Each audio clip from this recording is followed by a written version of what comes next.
So the first part of the lecture, I'm going to go through these slides rather quickly, but we can always go back and talk about them. So I'm going to talk about speculation and collaboration because, like I said, I started very early.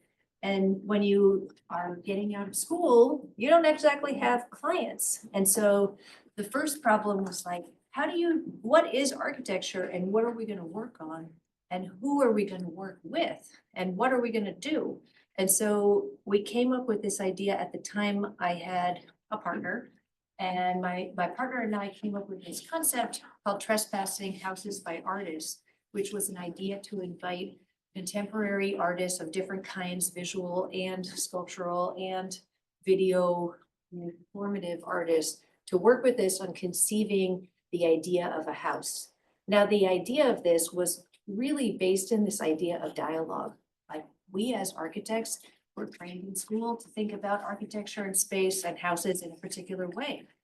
But other people who are visually trained to think about space and who care about their physical environment in a different way might actually think about a house in an entirely other way that is equally relevant. So it was an invitation to essentially let other outside disciplines come in and tell us what architecture is, tell us what the house is, tell us what actually we should be focusing on. So this dialogue took a number of years, and we worked with ultimately 9 contemporary artists, and we worked with them. Initially, we thought we would have like the same process for each of them, drawings and then models and then, blueprints, but it became clear in this process with 9 different artists that we actually had to customize the process to each person. We couldn't really do this with everyone. We could do this with Jim Iserman because he thought about graphical plans already. But for someone else, like David Reed, we had to use an entirely different technique of communication. We had to use more physical models. We communicated more through images. Or Jessica Stockholder, who was just thinking about space in a much more sculptural way and color being equally important to space. So, I think it really got us thinking about all kinds of things, mainly that architecture isn't what we thought it was, and that the priorities in terms of space might be different than what we expected, and it's different for everybody.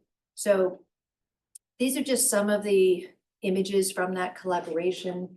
This project was looking at a gas station mini mart as the thing that one should use as a starting point for thinking about a house, which is somewhat of a, poking fun at architecture, but actually the gas station mini mart has a lot of useful tropes in it that you can use. And, this played out as a book and an exhibition, but had long-term effects for how we then thought about what the field of architecture is and where we thought we could go. Like, how do you make architecture? Well, actually, you could just make architecture out of color. You could actually just make architecture out of a motif. You could actually use something pre-existing. So this has kind of played out as I don't know how to get rid of, does it matter? Stuff on the top? Okay, I think that's fine. So this is something I did much later. I'm not really going chronologically, but later, this is about 5 years ago, we actually were invited by a friend who has a contemporary art gallery. He asked me to do a gallery in a mini mart. And actually, this brings up some of those things I was just saying, where if you are creating architecture in a mini mart, and it was formerly a cleaners, what is it that you want your architecture to be? And this gallery is a contemporary art gallery. There's a donut shop on the left, there's a restaurant on the right, and there's this space in the middle. And we really wanted to keep a lot of its mini mart qualities, because part of the thing that's interesting about this gallery is it camouflages in with its environment. It has a very progressive contemporary art program next to a donut shop. And what we did is we made a space. It's very simple, and it has a couple of walls these two walls in the middle that separate the space into three parts. Two galleries and one gallery hall in the middle. But what it's given them and what they really wanted was a space that they could continue to change over time again and again and again. And it's fun to go to the openings because every time that we go there, the artists and the gallery owner are really kind of messing with the space. They change the space. We're not even necessarily doing any of these changes to the space. It's just how the artists use it. So again, back to that idea of the architecture is the medium. It's the medium for dialogue between the users and the participants and the viewers. And you might have a space look like this, but then it might change, and another time it would look completely differently. So you could pull the whole space together. And they've really played with it. So, you know, the artists have played with it in terms of how they transform it. It's a bit like a stage set. And, you know, some of the pieces are extremely interactive in terms of the way they engage the space. And it's been really fun to watch this. And, you know, a lot of people have complimented me on this gallery as one of their favorite galleries. And honestly, it's a very modest project, very simple, but it's worth checking it out, I think, if just alone for the art that is constantly changing in the space. But what people like about it is that it is flexible. Okay, it can change and be adapted by the people who use it. On the flip side, going back to what Ingelil was saying about my starting point in open office in New York, because when I graduated from the Cooper Union, we formed this office called Open Office Arts and Architecture Collaborative out of that idea of working in dialogue with art and artists. And from that dialogue that we had started with those contemporary artists, it actually led us here.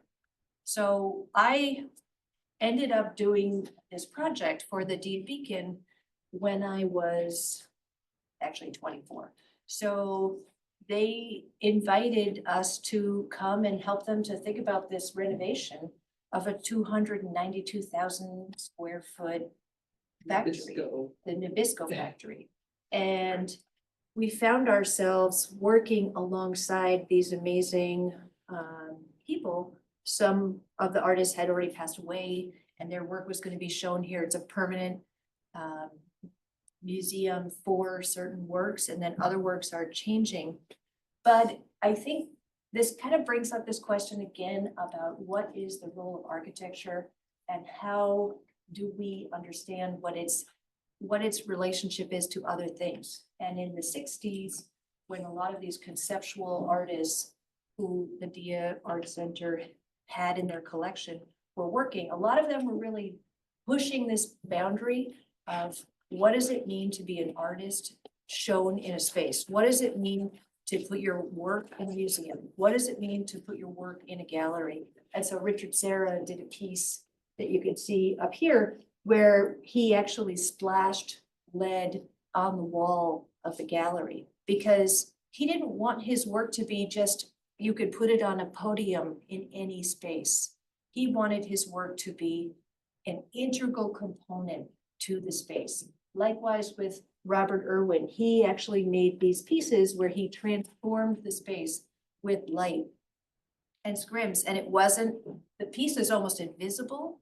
It's more about the way he transformed the space. So the work we were engaging with were artists who were really pushing this boundary about how the gallery is as important to their work as the work itself, and that it cannot be separated from the space. So this notion of like, well, what is architecture at that point? And how do we make the architecture for this kind of interface? So some of the works were more Walter Di Maria, and the sculpture is this long sculpture, and it can sit on the floor. And we really were restoring the building, cleaning the building, stripping the building back. But some of the pieces were like serious interventions where we had to cut the building, insert the sculpture. You know, if you go there, these pieces, at least this one and Richard Serra's Torqued Ellipses, they're there for good. Those pieces are not going anywhere. They are an integral part of the building. They are physically connected to the building. So in some ways, the architecture and the art are inseparable from one another. But the architecture's intent is to be a space where artists can actually insert their work and have the work really have the best possible presentation. So the architecture is about really limiting the amount of extraneous distraction that might be in the space and creating a series of galleries that work for different kinds of work. So it was a factory which worked out well because it had a lot of skylights, but we created a series of shells within the space. An outside shell, which is brick, an inside shell of these gallery walls. And then they had, slightly different scales of spaces within the gallery. So this space also has some changes made to it, but it has a very interesting relationship between the work and the building itself. It kind of ruined any future possibility of thinking about museums and artwork in galleries and how museums could be done, because they gave so much space over to each of these artists that it made any other museum seem completely crowded after that. So I'm gonna first give you the overview of the projects that I've been doing as Taalman Architecture since those two projects of Houses by Artists and Dia Beacon, and since moving out to California. So following Dia Beacon, we moved out to California and started a new office out here in California with the intent of doing more experimentation with materials and site and more ground up building. And I think that idea of dialogue was still there, but it became an idea about the dialogue with the client and the client's site. And in this case, we did everything from this house, which is actually, they had a huge collection and we were doing this as their kind of private gallery, to house and studio for an artist, where we were making a studio space for contemporary artists to see their work. So the architectural elements in these projects are fairly minimal, simple building forms that allow for this kind of exchange, in this case simulating the same qualities of a gallery through lighting and also a space to work in, but also looking at the contemporary artist who lived there, Ute Barth, and how she would live in her house. And she herself photographs her own environment as her work. So we knew in doing this project that basically the architecture, whatever we would make, would end up in the photographs. The work would become, the space would become her work. And so these are actually her photographs of the closet and dresser that we built in her bedroom. And a lot of her work is documenting what we did, but you don't necessarily see the entire picture of the architecture. You're just seeing these moments of how light is moving across through the space and the lines. So in this space, it really mattered that all of these lines line up. Like, what matters changes. What matters in each project is different, because it depends on who you're doing it for, right? Who are you doing the project for? This is another project for an artist and a writer. And, I think the other thing to notice that architecture isn't necessarily one scale, right? It could be very, very small, and it could be very, very big, and the ideas can be equally important, or the architecture can be as powerful. So in this case, this is an addition to a small house in Hollywood where they really just needed more space. They had a very small house and they needed another bedroom, but they also wanted a room that was separate for working. So the upstairs is a studio and the downstairs is a bedroom. And then we added this pool that would work as a retaining element for the hillside. And I think these very simple forms of space adds a lot to what they are able to do on the site. They have this upstairs room with this skylight facing north and these windows facing the pool from the bedroom.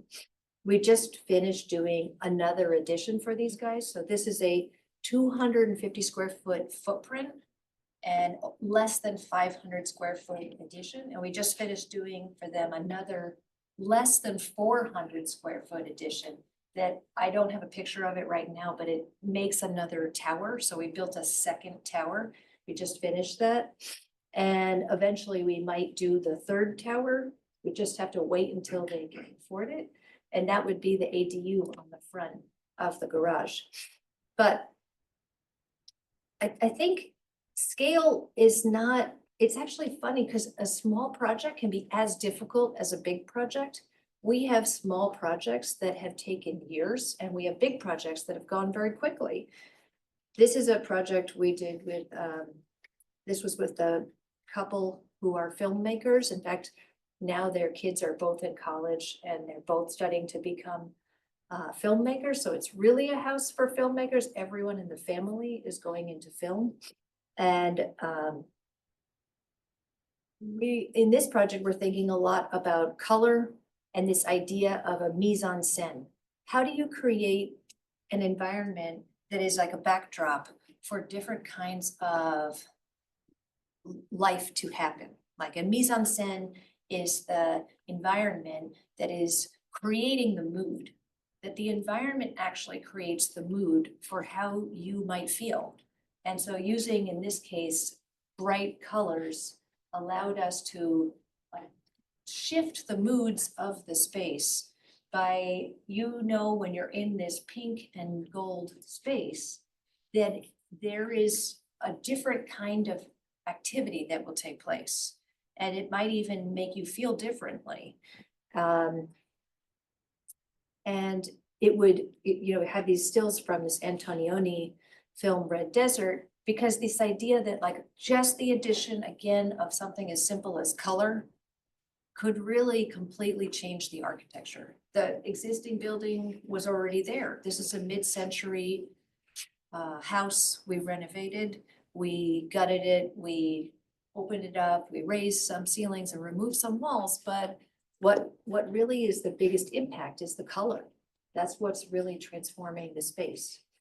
And alongside that, we created these little settings for eating, for cooking, for lounging, and we have outside similar other spaces that do the same thing. And some of the work we do is very much like the problem you're presented with.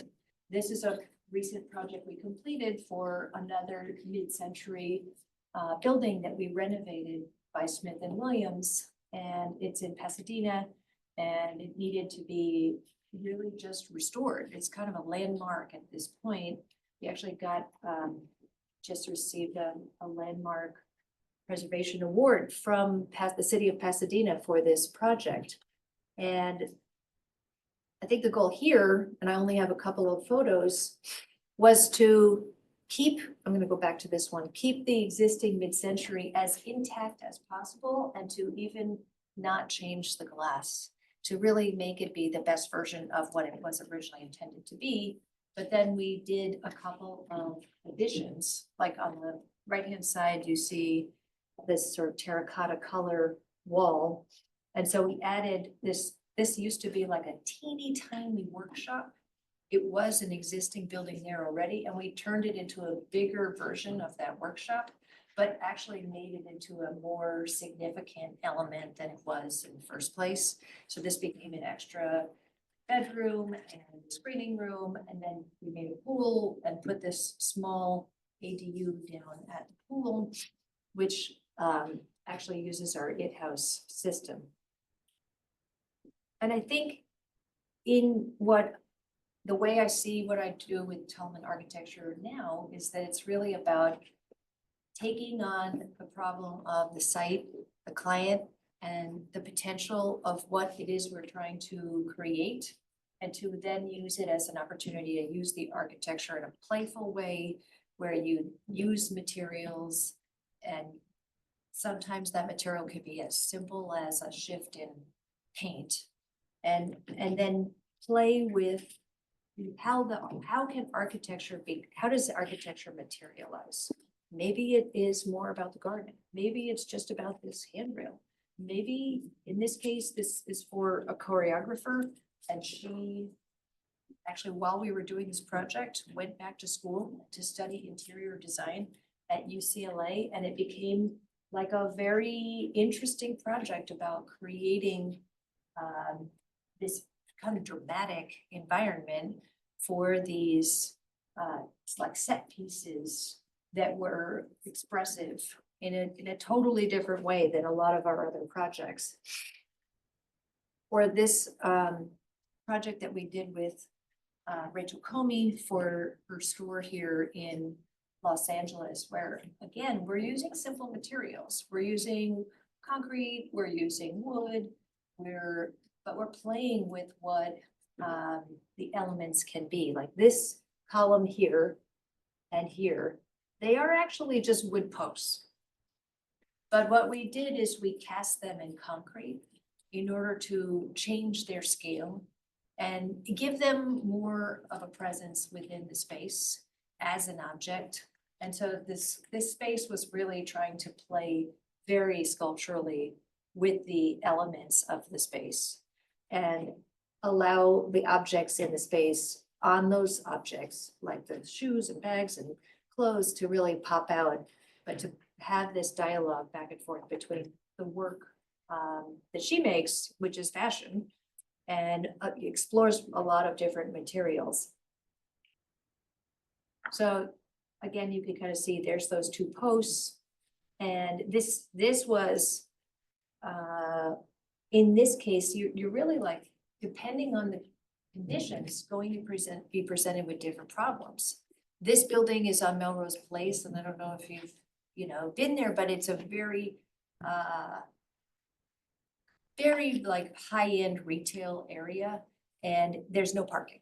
That's the most important thing. There's absolutely no parking. But to maintain having the space as it is without parking, we literally could not touch the building. We had to maintain the roof. We had to maintain the existing building. We couldn't really make any changes, because if we did, we would actually be presented with an entirely different architectural program, which would be parking. So you would suddenly need to have like half of this lot actually be a parking lot, and then the other half would be your store. So if you wanted to tear this building down, you could do it, but you might as well build a small tower because you're gonna need a parking lot or go underground. So working on this roof, we left everything as it was. We didn't change it. We didn't touch it. What we did is we dug down. We removed the floor, and then we cast a new floor, and then we allowed the ceiling to be exposed, and we were able to make it much more connected.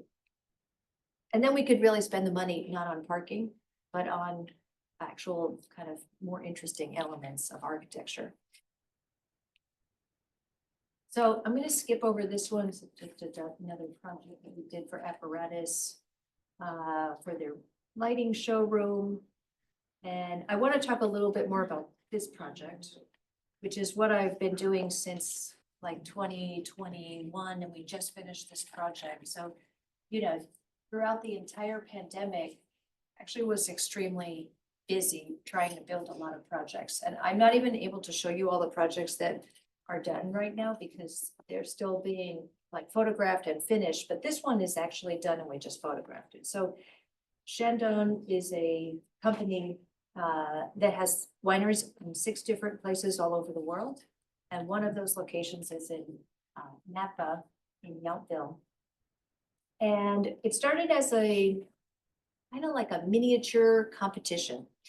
And they had invited a couple of different architects to make a proposal for how they would transform this site that they had. They had an existing building that they wanted to upgrade. The problem really at hand on this project was it didn't meet ADA. That sounds pretty boring, but actually, it's a really big problem. We have a lot of buildings with this problem. And what they really needed is they needed ramps. They had this building that was built in the 70s by these interesting architects who are called Roma architects. And they were the same architects who did the 3rd Street Promenade in Santa Monica. And they had built the whole winery operations in the 70s, but integrated into the site using this brutalist architecture with these large-scale barrel truss roofs. And they had built them stepping down the hillside, which created an interesting architectural program at that time. But today was a very serious problem for accessibility, because how do you get people to move around this building with all of these stairs? So they didn't just want to add ramps though, because that doesn't sound very exciting. So they actually wanted to say, how can we take this problem of accessibility and needing to add a lot of ramps and really like make our entire site accessible for everyone and turn it into an architectural program? And actually, the first thing that the head owner of the entire multinational corporation that owns this company wanted to do was to tear it down and to hire Frank Gehry and to build a new building. But the building is actually quite interesting. And I like to think about it like I might have just beaten Frank Gehry in doing this project, because instead of hiring Frank Gehry, they decided to keep it and they decided to hire us to renovate it. And so this is the plan. It's a 15,000 square foot visitor center. It had these 6 bars that here is all on one level, but then each one of these successively steps down. And in the original, there was actually just a big stair right in the middle. So you had these successive bars with the vaulted ceiling and then a basement at the ground floor. Yeah, so this is part of our proposal when we had to make the pitch. A lot of this process is about really presenting, making presentations, making these presentation drawings for the client to really explain the idea of circulation and also the material. So we wanted this, we came up with this project, which was rooted in the idea of the elements, and it would be taking different spaces to take on different ideas of, let's say, the earth or water or fire or air, and then to change the way you feel in each of these spaces through the materials. And at the same time, solve this accessibility problem. So one of the things we did is we basically said, you shouldn't have stairs at all. You should only have ramps. Because if you need accessibility, let's not make it a, here's the stair, here's the ramp. Let's just have everybody on the ramp. Let's make the ramp the way you move. And actually the ramp can be like a very exciting way to experience a space. And so we created this kind of cross path as you navigate down the space that was like a meandering path through the space. We also had to integrate on the basement floor like a big retail space, and we had multiple different kinds of programs on the upper level for mostly, you know, eating, tasting, there's restaurant, there's another small retail space. So we wanted to push the interior to the exterior to get people to spend more time outside. It's a beautiful site, but also to have this transparency. So in these are the renderings, and really wanting to have like this transparency through the building as you look across it, and from inside to outside, and in terms of like how you experience the space, seeing what's happening in the inside from the outside. And the client insisted on like, they really needed the space to look exactly like the renderings when it was done. Which my advice to you is, if your client ever says this, don't show too many renderings. Pick them carefully and show the right views so that some of the stuff that's not in the view is able to be changed later. But, you know, it's a big project. We had to integrate outdoor space. We had to integrate outdoor, we actually, through this project, the construction was amazing to watch because they had a literal army of people building this, which we normally do not have. And the amount of things we did in like 1 year, we completed the whole project for construction. And during that time, we, transformed the whole building, we restored the whole building, we excavated and created new spaces that weren't there before. We made, new floors floating over the building. In large part, we were working with subtraction, addition, cleaning, simplifying, opening. Like, a lot of it was just take out all the walls that they built over the last 50 years and that we don't need. And go back to like all these original concrete piers, restore all of the beams.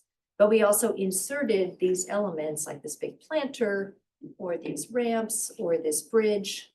And then it was about resurfacing, refinishing, but we also custom made almost 250 pieces of furniture and, custom displays. And all this had to look exactly like the rendering. So, and this was what the rendering was like, and you could see these concrete piers and the wood roof and the bar and, the finished space. Very much looks like the rendering. So, I think what was fun about this project is that we got an opportunity to really like have fun with materials, have fun with color, integrate the furniture into the architecture, because the building actually was already there. They actually couldn't even see the building. The building was kind of layered with, over time, all these like terrible extra walls and display cases. And one of the things we really did was just get them to leave all of that concrete exposed, leave all of those wood beams exactly as they are, similar to what we did in the D Beacon. It's like, just get back to the pure elements of the architecture that was already there. And then we, really were just working within this as an interior landscape, creating this interior landscape of furniture, floors, ramps, and walls that we were adding. And still with this idea of like creating transparent windows through the building to see what's happening from one space to the next. Because a large part of this is about getting people who come here to visit the winery and then want to come back. And, one of the things that was interesting is they wanted this to be their home, their brand home, their Shandong home. And so I really treated it like a really big house. Even though it's a commercial project, it's a retail space, it's a wine tasting room, it's a restaurant. I thought about this as, let's make it feel like a big house with, like, it's really a comfortable place that you could imagine staying for a long time. I think I have one more, yeah. So we integrated some screens along with these ramps. And then as you go up the ramp, you're really moving from one bar to the next bar. And then you have an opportunity to see some of their products, but you also have this opportunity as you're coming down the ramp to be seen, right? And so you end up having these layers of people as you move through the building, and some people might be celebrating, some people are eating, some people, it's a very kind of fun, dynamic space to people watch in. And we had a lot of fun. We had a lot of fun with color. So this is the downstairs retail space. And this is from outside. So we just finished this project in the beginning of this year. And these photos, we just got them back. We just took them like a couple months ago. So we're excited for that to be done. Now, I have a little more time, not that much. How much time do I have? 10 minutes. Okay. I'm gonna skip this. And I'm gonna move straight into like, okay, what's the other thing that we do? Oh yeah, we do the It House. So the It House is really stemming from a number of things, which was originally about using this particular set of materials to create a building system to make different dwellings. And the It House is a kind of long-term project that I see about creating a system for building using structural elements and envelope elements in order to really get deeply involved with how buildings are made. And normally, like the previous projects I just showed you, like we're designing it, we're conceptualizing it, but there's a builder. In these projects, it's a little bit different. We're actually designing it more like industrial designers, and then we are fabricating it, and then we are making it, and in some cases, we're actually building it, and now in some cases, we're actually gonna be developing it, where we want to control the process so that we can get what we want, but also so we can get something better. And a large part of the It House was based on this idea of an open frame, post and beam, that then you could add panels, windows, doors, and solid walls in order to create space. And the last element might be furniture. So it's sort of like frame, panels, furniture. And we've done a lot of different things. So we've done this very small building, this little It studio, that each of these is only 120 square feet. And then we, outfit that with furniture elements on the inside, kind of riffing off of Le Corbusier's Petit Cabanon. And then, actually, this was built on the Woodbury campus. We built this with students secretly one summer until the librarians noticed that we were in their parking lot over the summer, and they're like, you gotta get out of there. And I was like, oh yeah, we'll get out of here. We'll be gone in a minute. So, this project is a long-term project that now actually has been going on for 20 years. So for the past 20 years, I've been working on houses made out of this system, this frame, panel, and furniture system.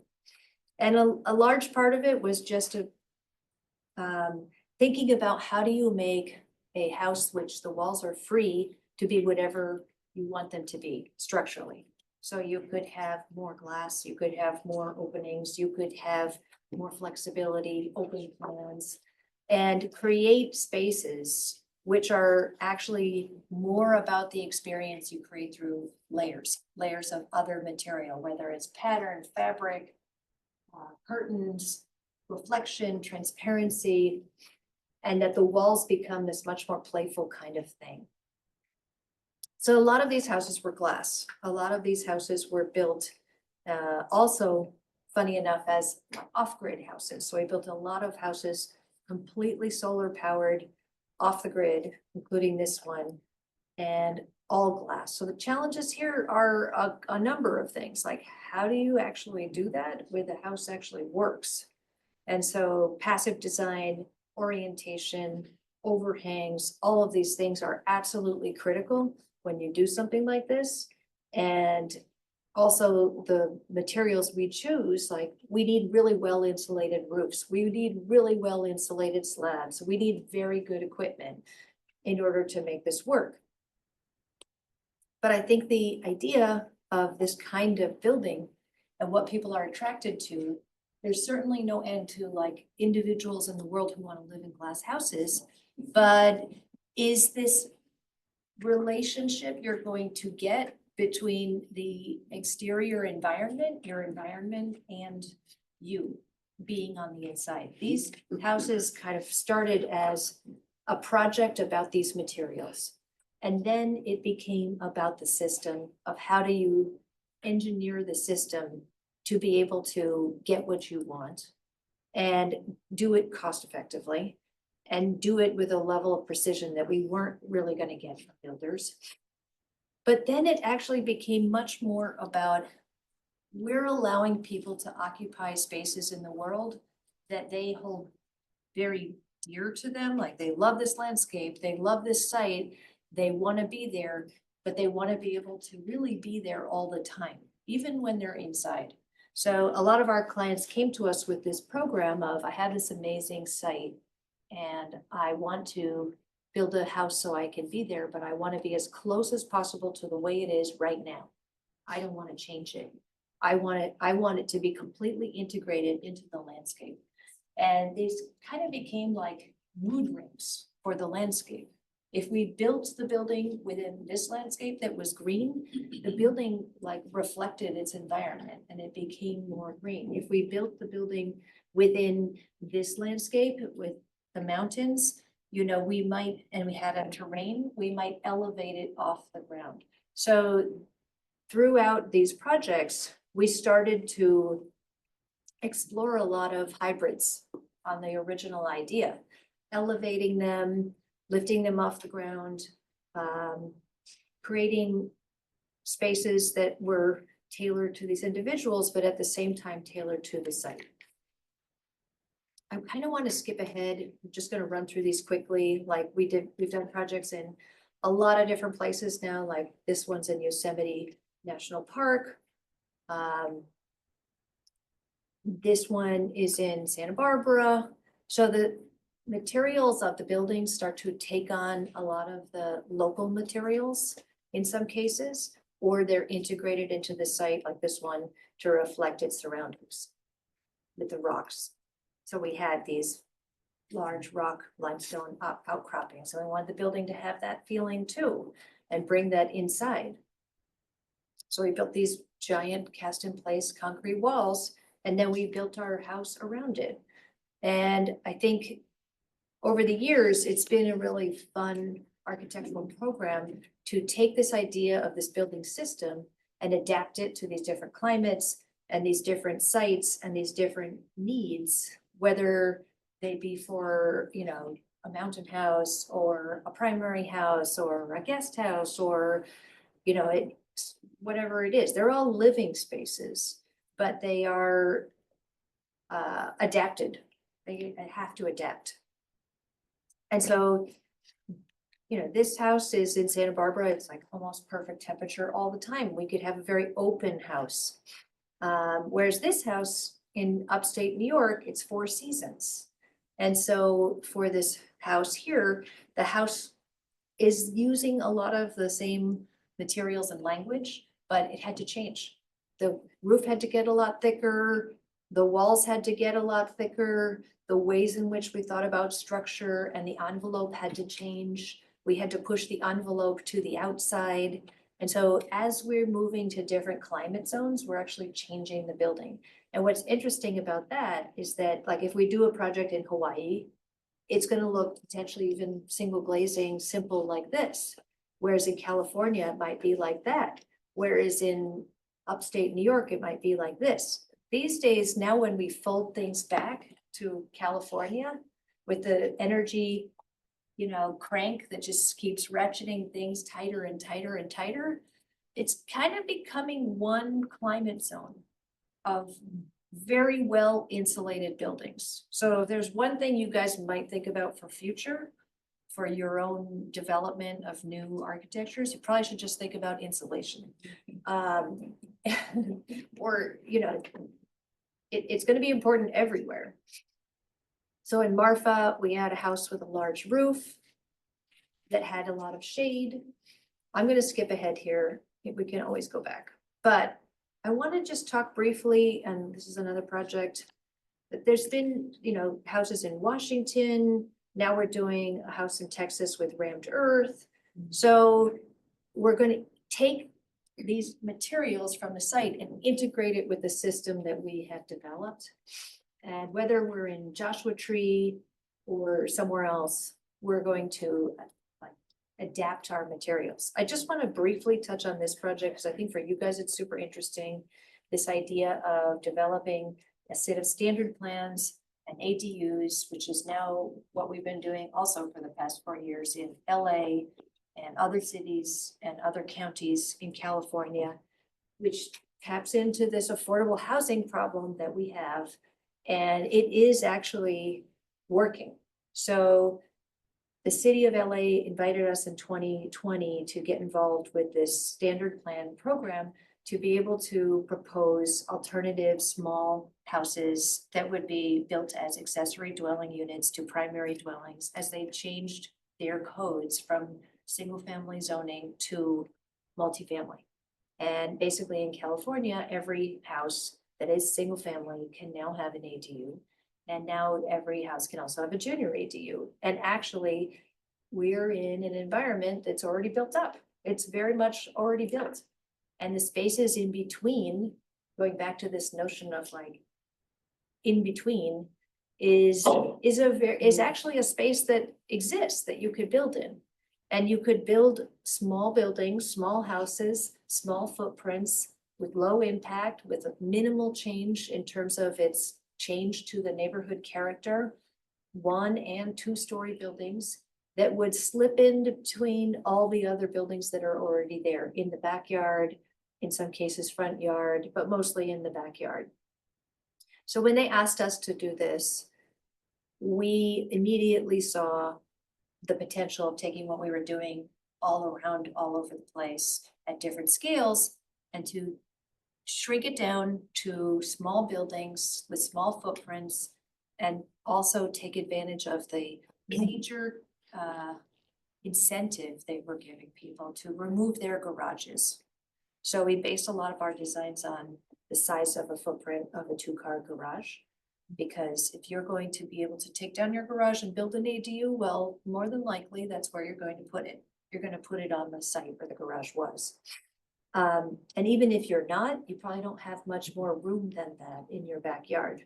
So we took all of these materials that you just saw in those other projects, the framing, the decking, the glazing, the wall panels, and we're kind of constantly evolving those systems and adding new materials into the palette.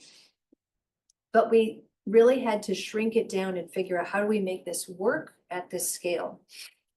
And what's interesting is that now that we've built like a dozen of these ADUs, they all are kind of like secret architectures. They're always hiding behind a fence. They're always impossible to photograph. They're always seen from the back alley. But actually what's nice is that, again, back to that point of architecture exists at many scales, and that actually you could do a really interesting building, even if it's 200 square feet or 400 square feet, and that it doesn't actually have to be about the form. It could be about something entirely different. This is actually a junior ADU, which we built our system, but under their roof, so that it would still be able to be counted as the replacement of their carport. And so these photos are really showing that integration with the existing house carport and roof. But the building within is still our building tucked inside of it. And I really like the way that it interfaces with this mid-century building. And at the same time, you come around to the other corner and, you know, you have this very nice other experience. You know, you have these big slide, we still are playing with a lot of the same ideas of indoor outdoor living, floor to ceiling glass corners, expansive spaces. And what's nice is in a small space, small spaces feel big if you have a lot of glass. Small spaces feel big if you have a big window. Small spaces feel big if you have like a popped up skylight. And so like this building, this is the tower, and it's got a 200 square foot footprint. But we've integrated it on this site adjacent to this tiny house on this tiny lot. It's 4,000 square foot lot. And it's completely transformed the space. It's completely recalibrated the way they experience their entire backyard. And you can see how close it is to the house. It's only 3 feet away from the house, big enough for us to pass through. And this sycamore tree here was in full bloom when we took this photo. So it's all these, we could never get a photo of the full building. We're only gonna be able to show you details right now because the tree is just completely taking over everything, as you can see from the second floor. But, you know, I think for me, these tiny ADUs have been kind of difficult to build sometimes because it's hard to even get a small building built, but also really exciting to see how much of an impact you can make with something small. And, you know, again, like they're experienced kind of secretly. You may not be able to see these from the street. It's not a museum, it's not a winery, it's not like necessarily visible from the front door of the house that it's sitting on. But it has a kind of very interesting power unto itself, and it really is about radically changing the way we are able to add housing to the city and keep our existing landscapes and do it hopefully cost effectively. And, you know, actually a lot of people who have toured these, this is only a 400 square foot or 600 square foot, sorry, ADU here. This is the cube. It's basically a 2-story version of your 2-car garage. You know, I could definitely live here. I could definitely live in this tiny 660 square feet. So it's really about not just, the scale is about changing the way people think about how they can live, as much as it is about the architecture is about changing the way they think about space. So, you know, this is what I'm going to end on, just showing you a couple of these ADUs that are recently completed. And what's nice is they're always going to be like the back of the house facing the front of the ADU, or the back of the ADU facing the back of the ADU, back of the house. And you have all these interstitial zones, which are now other kinds of potential programs. Or you have like a small balcony is like the space that gives you respite in the garden. The language of the materiality is the same. It's just now happening at a different scale.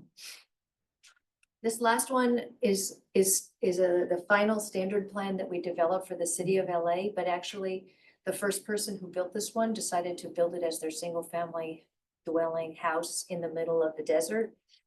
I could talk a lot about the desert, but I'm not going to do that today because we've spent a lot of time there. But this one is our court. It is a standard plan ADU, but it's the biggest scale we have. It's the maximum you could do as an ADU, but we've been building it in the middle of the desert as a prototype. But I just wanted to end on this because it gives you a chance to see the construction process of how we're working, because, you know, as architects, normally you're just doing drawings. That's what architects do. Architects draw. Architects design things, they draw things, they write specifications, and then someone else builds it. In our case, we are manufacturing and we are making these things, and we're cutting them, drilling them, finishing them. We're doing the shop drawings, we're delivering them, and then we do have people assembling them. But, you know, our materials are coming as these pre-cut materials that are then assembled on the site as a way to speed up the process, make it more affordable, and to have a high degree of precision that allows us to create kind of the magic that architecture is. Because a lot of times it's all down to the last second. It's down to how they finally brought all of your lines together on the site. How did they actually integrate the mechanical system, the lighting system? Like that stuff can ruin your building. Like if you're not in control of how the gutter is being made, I'm sorry, your building might not look like what you wanted it to as soon as someone slaps a really bad gutter on it. So, you know, it's important, these details, these materials, all of that stuff adds up to becoming an experience. So in the case of the court, on the outside, it's a little more solid. It's kind of a defensive exterior. And then you go through this passage, but within the inner court, you have that kind of openness of the kind of expansive glass walls. And I think a slide, but you know, it's been a lot of fun actually getting involved with making things, building things. I personally love being on the construction site. If I could only ever be on the construction site, I would do that. And I think you know, the last thing I would leave you with is that even though architects draw and architects spend a lot of time designing and thinking and putting things on paper and doing it in the computer, drawings are not reality. And in the end of the day, you want to get out there in the field and actually see how these things come together, because you have to understand what those drawings actually mean, what those lines actually mean. And it's, each one of your lines is something, right? But also the drawings is not reality also has to do with that reality is unpredictable, right? And sometimes you cannot control everything. You have to actually, you know, solve some problems out there, not on the drawing board. Yeah, that's all I said. Awesome, amazing.